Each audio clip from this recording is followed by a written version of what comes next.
처음부터 중고차를 혼자 사러 가려고 한 건 아니었습니다. 주변에 20년 이상의 운전 경력을 가진 사람들이 있었으나 바쁘거나 귀찮아하는 게 보여서 부탁을 하지 않았습니다. 경차 구입은 제 인생의 수건 사업 중에 하나였습니다. 아이들이 없을 때는 크게 불편하지 않았는데 아이를 낳고 키우다 보니 아이들을 데리고 대중교통을 이용하는 게 너무 불편했습니다. 어디를 한번 가려고 해도 운전이 가능한 사람에게 의존해야 하는 게 싫었습니다. 운전면허만 있지 운전은 하지도 못하는 그런 어느 아침, 하루 커피값으로 모닝을 산다는 라디오 광고를 들었습니다. 광고는 뇌리에 꽂혔고 그때부터 모닝병에 시달리기 시작했습니다. 차가 필요하다고 생각했고 갖고 싶었습니다. 현실은 비자금 따위는 일도 없는 전업주부가 차를 갖고 있는 경우는 주부이기 이전부터 갖고 있었거나 집에 차가 2대 이상이어도 충분한 재정 상태일 때만 가능하다는 거였습니다.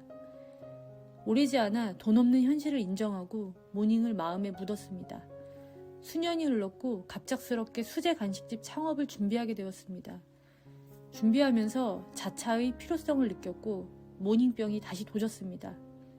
이번에는 사업에 필요한 자차 구입이라는 명분이 있었습니다.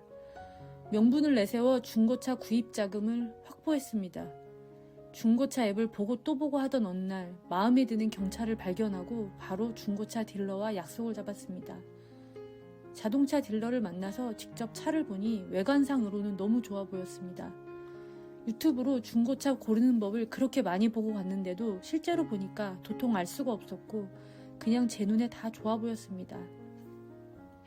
딜러는 자신이 자동차학과를 나와서 차에 대해서 잘 아는데 이 차는 정말 상태가 좋아서 자동차 검사에서도 모두 통과되었고 이게 미션 오일이라면서 긴 막대기를 꺼내서 마른 걸레에 묻히더니 이것도 상태가 아주 좋다고 했습니다. 어디서 들은 게 있어서 중고차 매장 단지 밖에서 시운전을 해달라고 딜러에게 요구했는데 딜러는 규정상 안 된다고 했고 대신에 판매 차량들이 있는 주차장을 천천히 시운전했습니다. 모든 게 만족스러웠습니다. 그 자리에서 계약을 하고 운전자 보험을 가입하고 차키를 받아서 운전을 하고 집 앞 카센터에 갔습니다. 저는 제가 차를 보는 눈이 없다는 걸 알고 있었기 때문에 중고차를 사러 가기 전 30만 원 정도는 내가 수리비로 지출할 수도 있다고 생각했습니다. 새 차도 아닌 중고차에 대한 리스크는 어느 정도 감수해야 된다는 생각이었습니다. 그렇게 카센터에 도착하자마자 제 차는 검사를 받았습니다. 멀쩡하다던 미션 오일은 당장 갈지 않으면 불이 붙을 수도 있는 상태였고 양쪽 브레이크 패드는 거의 닳아서 교체하지 않으면 브레이크가 밟히지 않을 수도 있는 것을 제외하고는 대략 괜찮은 편이라고 했습니다. 수리비로 33만 원이 나왔습니다. 감수하려던 마음과 달리 막상 수리비를 듣고 나니 열이 받았습니다. 이렇듯 생각과 현실이 다를 때가 있습니다.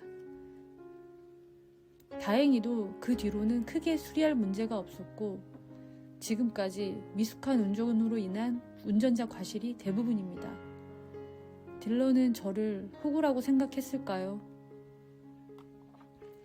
다른 차는 금방 팔렸는데 이상하게도 이 차만 안 팔린다고 했을 때, 시운전을 거북이 기어가듯 했을 때 눈치를 챘어야 했는데 눈치라는 것도 뭐 아는 게 있어야 채는 것 같습니다.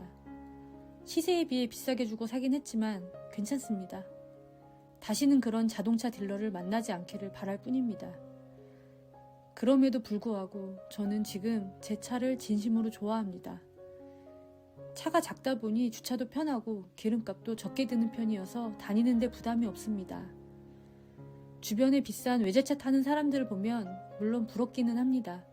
하지만 저는 카푸어로 살고 싶은 생각이 1도 없기 때문에 지금의 제 생활에 만족하고 있습니다.